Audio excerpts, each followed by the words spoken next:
সোমবার ভোট গণনা। এই গণনা নিয়ে এবার স্ট্র্যাটেজি। শনিবার তৃণমূলের প্রার্থী, কাউন্টিং এজেন্ট, নেতাদের সঙ্গে ভার্চুয়াল বৈঠক করেন মমতা বন্দ্যোপাধ্যায় এবং অভিষেক বন্দ্যোপাধ্যায়। বৈঠকে তৃণমূল নেত্রী বলেন, 6 মাস ধরে লড়াইয়ের জন্য ধন্যবাদ। যাঁরা লড়াই করেছেন তাদের পুরস্কৃত করা হবে। তৃণমূল শুধু জিতছে না, বড় ব্যবধানে জিতছে। 200-র বেশি আসন পাবে তৃণমূল। এদিনের বৈঠকে কাউন্টিং এজেন্টদের তৃণমূল নেত্রী একগুচ্ছ নির্দেশ দেন। রাত 2টো বাজলেও কেউ কাউন্টিং সেন্টার ছাড়বেন না। যতক্ষণ না তিনি বেরোতে বলবেন ততক্ষণ গণনা কেন্দ্রে থাকতে হবে। কোনো আসনে 200 থেকে 300 ব্যবধানে বিপক্ষ জিতলে রিকাউন্টিং এর দাবি করতে হবে।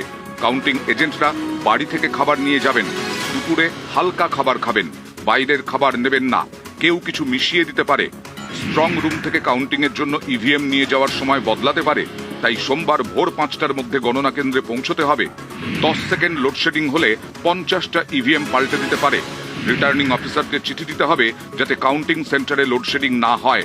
গণনার দিন তৃণমূলের পুরনো নতুন সকলকে ডাকতে হবে। কোনো ইগোর লড়াই করা যাবে না।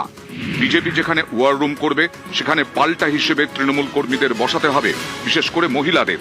এদিন মমতা বন্দ্যোপাধ্যায় বলেন, পুলিশ আপনাদের সরিয়ে দেওয়ার চেষ্টা করবে, লড়াই করতে